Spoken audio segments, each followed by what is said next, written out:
Nice to have your company wherever you're listening. 23 past 7 on a Wednesday morning. Of course, the AFL season kicks off tomorrow night at the MCG, Richmond and Carlton. It's going to be a massive year of footy, I reckon. And on Sunday, Hawthorn and Essendon go head-to-head to open their accounts. And the captain of the Hawks, James Sicily, has been good enough to join us in studio this morning. We were talking before the break about the expectation from outside, and there's not too many, Sis, that think the Hawks will be any good or going too high up the chain this year. Take away wins and losses, and that's what we do in developing teams. What's success look like? What does Sam Mitchell think success looks like with the Hawks this year?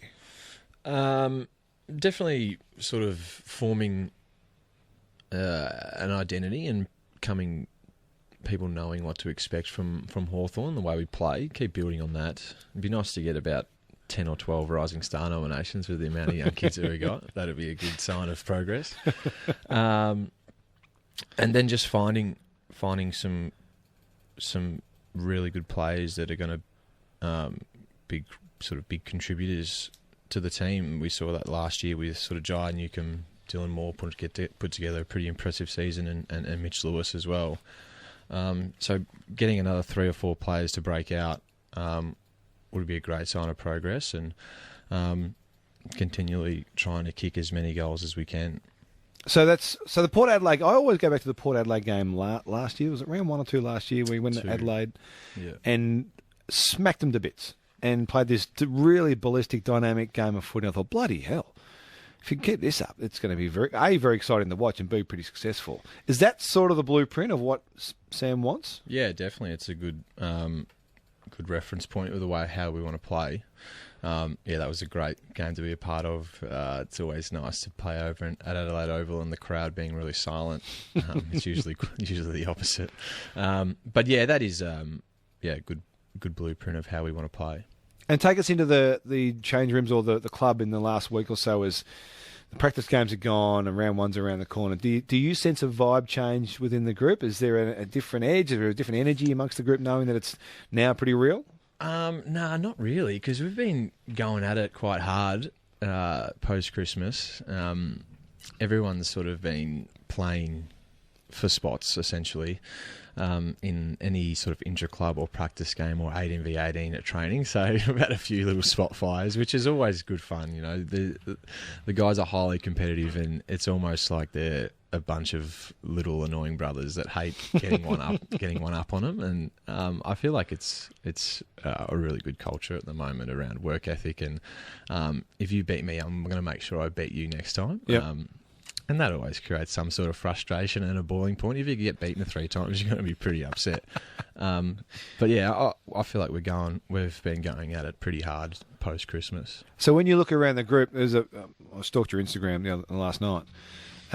There's a photo of you and Jager O'Meara and Liam Shields and someone else is not there anymore. I thought, this is a very different vibe now for you, from what you've known to this group now that you're taking over as the leader of.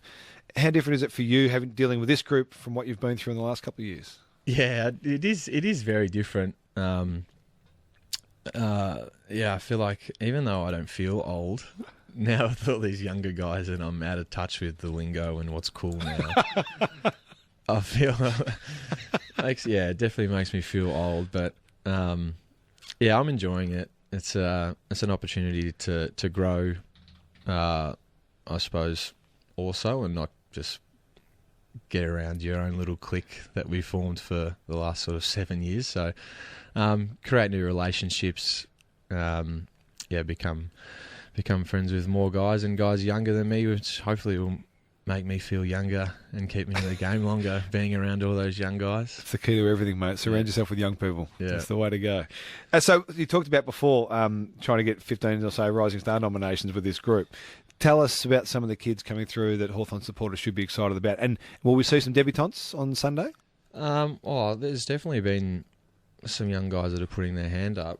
Cam McKenzie is fitted in pretty seamlessly. And how good was he the other day? It's been quite impressive. Connor McDonald's a really good player. He's probably flown under the radar. I mentioned that last night at the foundation season launch. I'm not sure how he hasn't got a Rising Star nomination, and I'm not sure if he can if he's played 20 games. I'm not sure what the probably not prerequisites are, but he's certainly pretty good. Henry Hustwaite and Josh Weddle are two other guys that we got this year in the national draft, and they're pretty impressive. Huss has got a lot of time with the ball, and he's got a lot of composure. And Josh Weddle's quite an impressive athlete. If we can get him up to speed on game plan and system and how we want to play, then he could be anything really, because his profile athletically is pretty unfair, to be honest. Yeah. So there's sort of four guys there that are really young guys that could play this year and play a lot of footy for us, and then sort of some guys that have already played a fair bit in Will Day and Lockie Bramble. They could really take their game to another level, and if they do, then that's going to be really good for us as a side, because if they get to where we think that they can get to, the influence on their games will be, quite influential, yeah. And Carl Amon, he's come across from the Power. How's he fitted in? What are you going to see from him, or Hawks fans see from him? Yeah, you'll just see him patrolling the wing and probably getting up high 20s to 30 touches a game and using the ball well.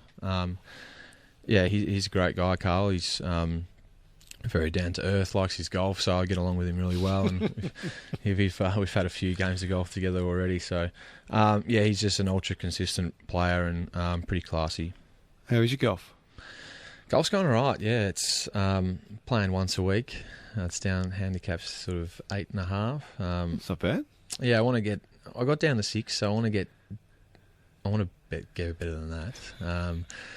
And Luke Brewster is on the outer. He's in horrible form. Is he? I've made a bet with him probably 2 years in a row that at the start of each year, by Christmas, that I'd be a lower handicap than him. In the last 2 years, I've had to buy him a bottle of wine because I haven't beaten him. But now I feel like I'm a chance this time around, so I might make that bet with him again and double down and make it a really expensive bottle and try and nip him.